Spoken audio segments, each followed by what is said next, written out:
Fiscal on a high. The Nifty soaring close to 30%, seeing its biggest return since 2010, barring the pandemic period. The sensex gained 25%. The star performers this Fiscal were the mid-caps and small-cap indices, with the mid-cap index rallying 60%. That's the story for you for the day, though. Today, 200 points higher on the Nifty. The sensex closing 1% higher. The Nifty Bank up by almost 1%, and the mid-cap index was higher by about 0.5% or so.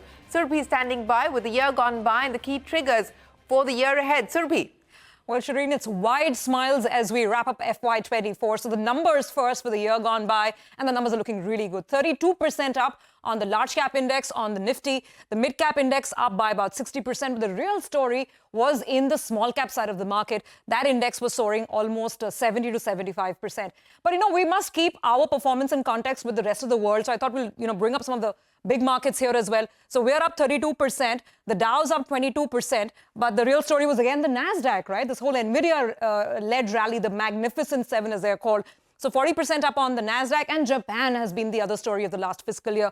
44% up on the Nikkei 225. As a contrast, we gained, some say, at China's expense, because the Chinese stock markets have been lagging for a while. The Hong Kong markets are down 18%, and even the mainland markets have been lower.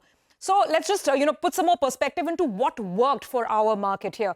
Like you've been saying, that we've seen the best year, ex of COVID, the best year since 2010. So, we're talking about a good performance, even at a decadal level. The top sectoral outperformers, really the stocks that had not moved in the last many, many years. So PSUs came right on top. The real estate sector boomed. Power and auto were the other big winners as well. And this will reflect when I talk about the top winners on the Nifty, just the top 5 stocks. A lot of them actually are two-wheeler stocks, along with four-wheelers. So Tata Motors is up about 135%. Bajaj Auto, Hero MotoCorp are the other ones. Then Adani Ports has had a phenomenal last 12 months as well, a major recovery on that stock. And there's Coal India, really celebrating the whole PSU party as well. In fact, if I talk about, some of the underperformers, and, guess what? HDFC Bank. When did you think that we'll be speaking about HDFC Bank as an underperformer? But then that's the kind of year that we've had. Even Lever was down. These stocks losing anywhere between 9 to about 11%. Back to the PSU party, just some examples of the kind of euphoria we've seen in the market this time around. IRFC becoming the poster child of this rally, really, on the PSU side, 430% up. REC, there are lots of names out here, NBCC, BHEL, stocks like, Mazgaon Dock, so on and so forth. If I talk about the rest of the broader market, then some winners really stand tall.